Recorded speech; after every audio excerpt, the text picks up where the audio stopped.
चलिए आप लोग का जो है कल के वीडियो में इससे पहले आप लोग को दिखाया गया था।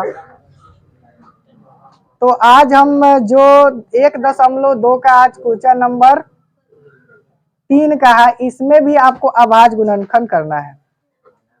कल तक मैं जो भी सीखा मात्र 2 पद के बारे में सीखे। आज जो मैं है इसमें जो है 3 गो है, तो 3 में जो है इसमें भी एचसीएफ और एलसीएम ज्ञात करना होगा। ठीक है, तो ध्यान से देखिए यहाँ पर कैसे बनेगा। सबसे पहले हम लोग 12 के अभाज्य गुणनखंड कर लेंगे, उसके बाद 15 के कर लेंगे, उसके बाद 21 के कर लेंगे। आप लोग को मालूम होगा जो सभी में मिलता है उसको हम लोग क्या कहते हैं, एचसीएफ कहते हैं। आज जो सभी में मिलकर जो मिलेगा उसमें से मात्र एक ही लिखाता है, और बाकी जो नहीं मिलता है उसको भी हम लोग गुणांक के रूप में लिखते हैं, तो उसको हम क्या कहते हैं, एलसीएम कहते हैं। ठीक है, तो यहाँ पर देखिए 12 का हम लोग अभाज्य गुणनखंड करेंगे तो कितना होगा, 2 गुना 2 गुना 3, तो 2 दूना 4, 4 3 12 हो जाएगा। उसी तरह के 15 का करेंगे तो क्या हो जाएगा, 3 गुने 5 हो जाएगा, 5 गुने 3 हो जाएगा। यहाँ पर 5 गुने 3 होगा। ठीक है, उसके बाद 21 का उसी तरह करेंगे तो 7 तिरका 21। इसको साइड में इसलिए लिखे हम क्योंकि इस तरह का गोला बनाने में हमको कोई प्रकार का प्रॉब्लम नहीं होगा। तो ये मेरा क्या हुआ, एचसीएफ हुआ। ठीक है, और ये जो एलसीएम जब हम लोग याद करेंगे तो जो ये दिख रहा है उसको हम पहले लिख लेंगे। अब इसको छोड़िए देना है, जो घेरा कटघेरा में है ना उसमें से मात्र एक ही लिखाता है। चाहे यहाँ पर जो एचसीएफ होगा उसी को हम लोग लिख लेंगे, और बाकी जो दिख रहा है इसके अलावा वो सब हम इसमें ऐड कर देंगे। ऐड करेंगे कि गुना करेंगे, गुना कर लेंगे। अब इसका गुणनफल जो होगा वो आपका क्या कहलाएगा, एलसीएम कहलाएगा। एलसीएम का मतलब लघुत्तम होता है। तो कितना हुआ, 3 दूना 6, 6 दूना 12, 12 5 60, 60 सते 7 6 42, 420 आपका ये आपका एलसीएम निकला। यही आपका आंसर हुआ, और एक आपका आंसर यहाँ पर। ठीक है, उसी प्रकार यहाँ पर जब हम 2 नंबर का उसी प्रकार हम लोग बनाएंगे। ये सारे के सारे कौन सा है, अभाज्य है। ये सारे के सारे अभाज्य है, तो यहाँ पर देखिए 17 के हम जब तोड़ेंगे तो 17 गुने क्या हो जाएगा, 1 होगा।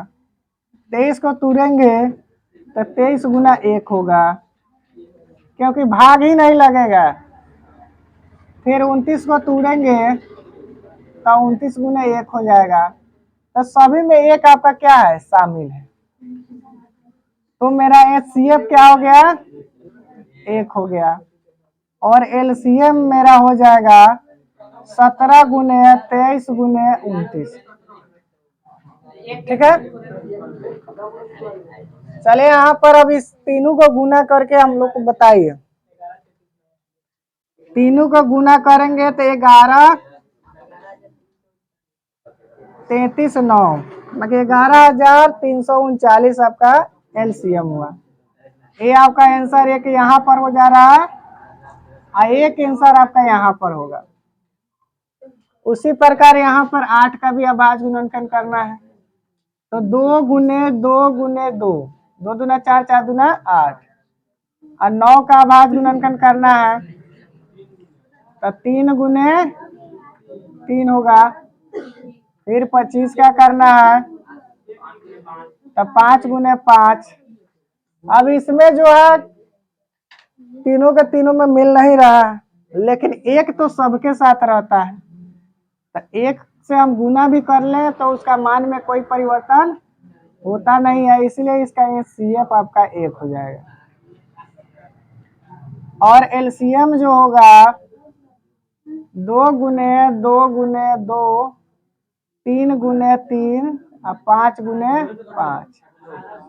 चलिए इसका कितना होगा, 1800 हो जाएगा। ठीक है, तो फटाफट स्क्रीनशॉट कर लीजिए आप लोग। चलिए अब यहाँ पर देखिए HCF आपका 9 दिया हुआ है और LCM आपको ज्ञात करना है। तो इसी के आधार पर सबसे पहले आपको 4 सूत्र बताया जाएगा। 4 सूत्र कौन सा है? 4 सूत्र का प्रयोग करके बहुत सारे मैथ इस पर आप लोग बना सकते हैं। जैसे में प्रथम सूत्र आपका हो गया दो संख्याओं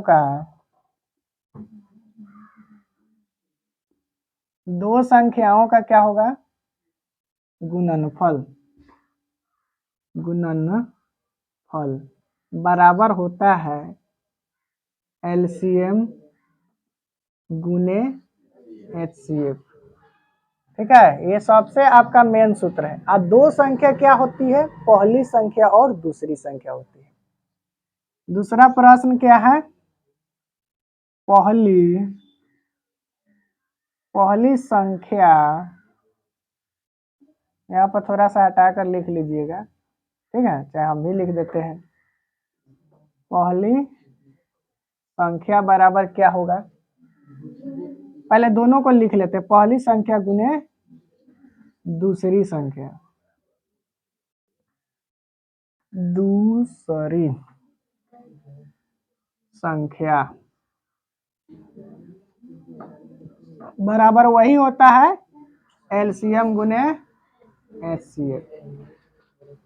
ठीक है, अब यहाँ पर आपको अगर पूछ दिया जाए पहली संख्या बराबर, तीसरा नंबर में हम लोग जानेंगे, आपका प्रश्न पूछेगा पहली संख्या ज्ञात करें।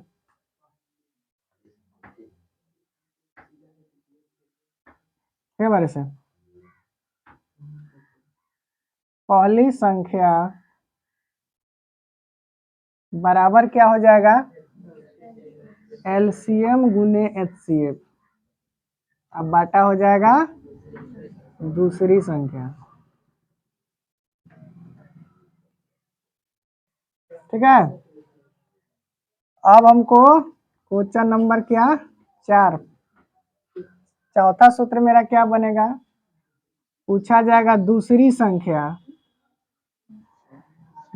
संख्या बराबर क्या हो जाएगा,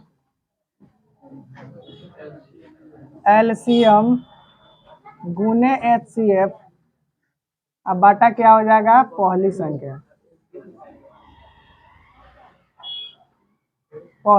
ठीक है, अभी भी दो सूत्र और आपका इसी से तैयार होगा।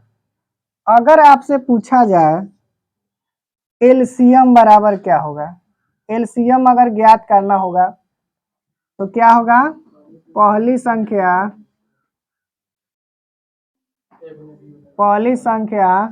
गुने दूसरी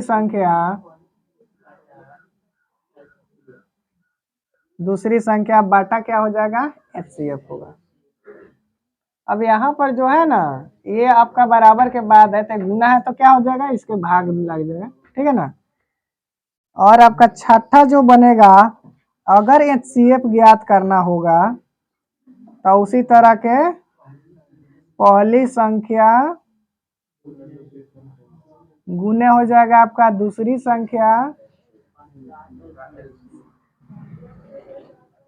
संख्या बाटा हो जाएगा आपका LCM। ठीक है, तो मात्र आप लोगों को एक सूत्र से इतना सारा सूत्र आपको तैयार हो गया। ठीक है ना, तब इसको क्या करना है, ध्यान दीजिएगा, इसमें क्या करना है, तो इसमें देखिए HCF दिया हुआ है, HCF कितना आपका 9 है, और HCF का जो आपको कोष्ठ में दिखाई दे रहा है वो आपकी संख्या है, तो इसको हम लोग मानते हैं पहली संख्या और इसको मानते हैं दूसरी संख्या। ठीक ना, हमको ज्ञात क्या करना है LCM, तो LCM ज्ञात करना है तो आपको कौन सा सूत्र बनेगा, सूत्र नंबर 5 में बनेगा। अब इस तरह के कभी भी मैथ है, कभी दे देता है LCM HCF दे देता है, अब पहली संख्या दे देता है, कहता है दूसरी संख्या ज्ञात करें, कभी दूसरी संख्या दे देता है, कह देता है पहली संख्या ज्ञात करें। तब इस तरह के जब भी आपको प्रश्न आए तो आप लोग बेचैन नहीं होइएगा, सूत्र को याद कीजिएगा। मात्र एक मुख्य सूत्र है, ये सूत्र को याद रखिएगा और सिर्फ उसमें सेट कर दीजिएगा, आपका बनकर हिसाब तैयार हो जाएगा। ठीक है, तो चलिए फटाफट आप लोग नोट कीजिए या स्क्रीनशॉट कर लीजिए।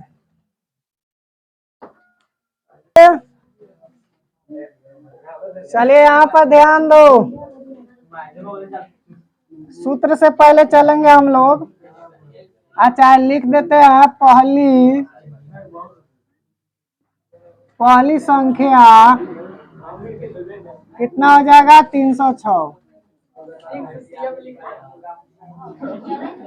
और दूसरी संख्या आपका हो जाएगा 657। ठीक है, तो क्या हमको ज्ञात करना है, एलसीएम। तो एलसीएम बराबर क्या होता है, पहली संख्या गुने दूसरी संख्या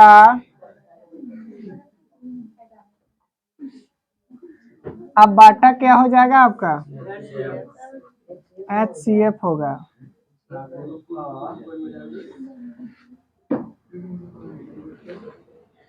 पहली संख्या आपका हो गया 306, दूसरी संख्या आपका हो गया 657। HCF कितना हो गया, 9।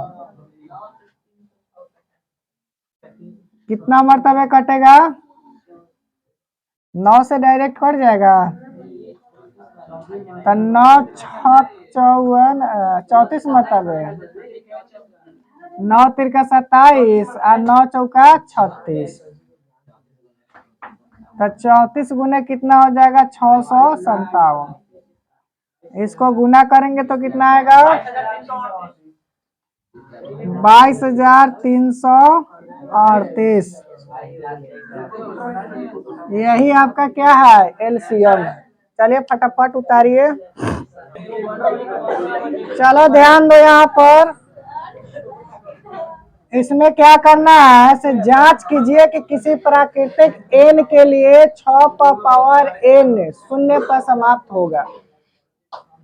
तो आप लोग को मालूम होगा से कोई भी संख्या पर अगर पावर शून्य हुआ है तो उसका मान कितना होता है, 1 होता है। ठीक है, किसी भी संख्या पर पावर अगर 0 हो तो उसका मान हमेशा 1 होता है। तो इसी से आपको पता चल रहा है से कोई भी जो संख्या जो है 6 पर पावर n के रूप में होगा तो वह शून्य पर समाप्त नहीं हो सकता, क्योंकि जब शून्य रखाएगा उस पर पावर तो उसका 1 होगा, तो वह शून्य कभी हो सकता है, नहीं होगा। तो यहाँ पर हम लोग क्या लिखेंगे, 6 पर पावर n, जहाँ n बराबर आपका लिखाएगा कितना, 0 1 2। अब जहां तक ले चल जाए, अगर 6 पर पावर 0 हम रखते हैं तो उसका मान 1 होता है। अगर 6 पर पावर 2 रखते हैं तो उसका मान कितना होता है, 36। अगर 6 पर पावर 3 रखते हैं तो 216। तो इसी तरह से ये बढ़ते चला जाएगा। जब शून्य है तो 1 हुआ, 2 आया तो 36, 3 आया तो 216। इसी तरह की संख्या क्या हो जाएगी, बढ़ती चली जाएगी और वो कभी भी शून्य पर समाप्त नहीं होगा। तो यहाँ पर लिखेंगे हम लोग, अतः 6 पर पावर n शून्य पर समाप्त नहीं हो सकता है। ठीक है, समझ गए। 5 नंबर, ये क्वेश्चन नंबर आपका 5 है।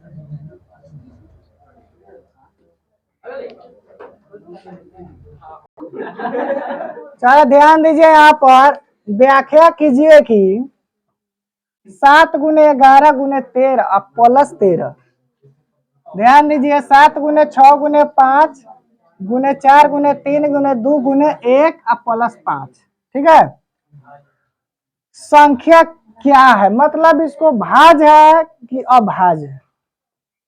ये संख्या क्या है, इसी को आपको बताना है। जब सभी को आप गुना करके और 13 जोड़िएगा तो संख्या आपका भाज्य संख्या ही आता है।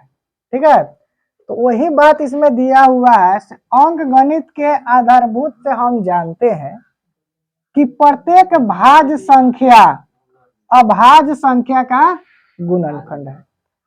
तो ये सब क्या है, अभाज्य संख्या है। नहीं आपका 7 कट सकता है, नहीं 11, नहीं 13, नहीं 13 कटेगा नहीं। लेकिन वही बात कर रहा है, प्रत्येक भाज्य संख्या जो है संख्या अभाज्य संख्या का गुणनखंड। इसका मतलब ये भाज्य है और उसको भाज्य को जब गुणनखंड कीजिएगा, अभाज्य गुणनखंड कीजिएगा तो वह सब क्या कहलाएगा, अभाज्य होगा। खंडित कीजिएगा तो अभाज्य, सब अभाज्य ना है, खंडित कीजिएगा तो। और सबको जोड़कर गुना करके जोड़ दीजिएगा तो वह भाज्य हो जाएगा। तो वही बात कर रहा है, सभी भाज्य मतलब भाग लगने वाला, उसको अगर तोड़िएगा तो कौन सा संख्या होगा, अभाज्य। जैसे में मान लिया कि 6 को हम तोड़ेंगे तो क्या होगा, 3 गुना 2, ये दोनों क्या है, 3 और 2 क्या है, अभाज्य संख्या है। 4 को तोड़ेंगे 2 गुना 2, वो भी दोनों अभाज्य संख्या है कि नहीं। तो वही बात कर रहा है, जिसका गुणनफल के रूप में खंडित किया जा सकता है, इसीलिए यह क्या है, भाज्य संख्या। यही आपको समझना है, से प्रत्येक भाज्य संख्या अभाज्य संख्या होगा। जो भाग लगने वाला होगा उसको खंडित करेंगे तो वह कौन सी संख्या आएगी, अभाज्य संख्या। और जो अभाज्य संख्या है उसको फिर से हम लोग गुना करेंगे, उसका गुणनफल क्या हो जाएगा, भाज्य संख्या होगा। ठीक ना, उसका गुणनफल होगा भाज्य संख्या और उसको जब खंडित करेंगे तो कौन सी संख्या आएगा, अभाज्य संख्या। ये किसके आधार पर है, अंकगणित के आधार पर। चलिए आप लोग उतारिए, समझ गए। तो प्रत्येक अच्छी बातें जो है इंसानों को क्या लगती है, सबसे पहले बुरी लगती है, और वही जो है अच्छी बातें सुनते सुनते उनको भी अच्छा लगने लगता है। ठीक ना, तो ध्यान दीजिएगा, यहाँ पर किसी खेल के मैदान में चारों ओर एक वृत्त पथ है। एक खेल का मैदान है, जो उसका पथ जो है कैसा है, वृत्त के आकार का है। समझ लीजिए ऐसा है उसका पथ, समझ गए, इस तरह का पथ है। तो क्या कहता है, सोनिया को 18 मिनट लगा, मतलब उस पथ को पूरे राउंडिंग करने में उसको 18 मिनट लगता है, जबकि मैदान में एक चक्कर लगाने में रवि ने 12 मिनट में लगाया। सोनिया कितनी मिनट, 18 मिनट में लगाती है, और रवि जो है 12 मिनट में वो पूरे तय कर लेते हैं। तो मान लिया कि दोनों एक ही स्थान पर एक ही समय में चलना प्रारंभ करके ही दिशा में चलते हैं, तो कितने समय बाद पुनः प्रारंभ स्थान पर मिलेंगे। मतलब दोनों जो है एक ही स्थान से दौड़ना शुरू करते हैं और फिर कितने समय बाद दोनों फिर एक साथ आ जाएंगे। तो ऐसी प्रश्न जब हो, कोई 12 मिनट में दौड़ा, कोई 15 मिनट में दौड़ा, कोई 10 मिनट में दौड़ा, और इस तरह के प्रश्न जब भी आपसे पूछा जाए तो उसको क्या ज्ञात करना है, एलसीएम ज्ञात करना है। ठीक है ना, तो हम 18 और 12 का क्या करेंगे, अभाज्य गुणनखंड करेंगे। अभाज्य गुणनखंड कीजिए, या एलसीएम आप साधारण भी निकाल सकते हैं। तो इस तरह का एलसीएम निकाला जाता है। तो यह 9 हो जाएगा, 6 हो जाएगा। अब 3 से कटेगा, 3 तिहाई 9, 3 दूना 6। ठीक है, तो 2 गुने 3 गुने 3 गुने 2, तो कितना हो गया, 2 दूना 3 दूना 6, 6 दूना 6 तिरका 18, 18 दूना 36। तो उनको जो है फिर उसी जगह पर पहुंचने के लिए, राउंडिंग मारने के बाद उसी जगह पर पहुंचने के लिए 36 मिनट लगा, प्रारंभिक जगह पर पहुंचने के लिए। ठीक है, तो आज ये चैप्टर आप लोग को समाप्त हो गया, और फिर हम कल जो है अगली चैप्टर लेकर आएंगे। तब तक के लिए आज के लिए विदा। जय हिंद, जय भारत और जय बिहार।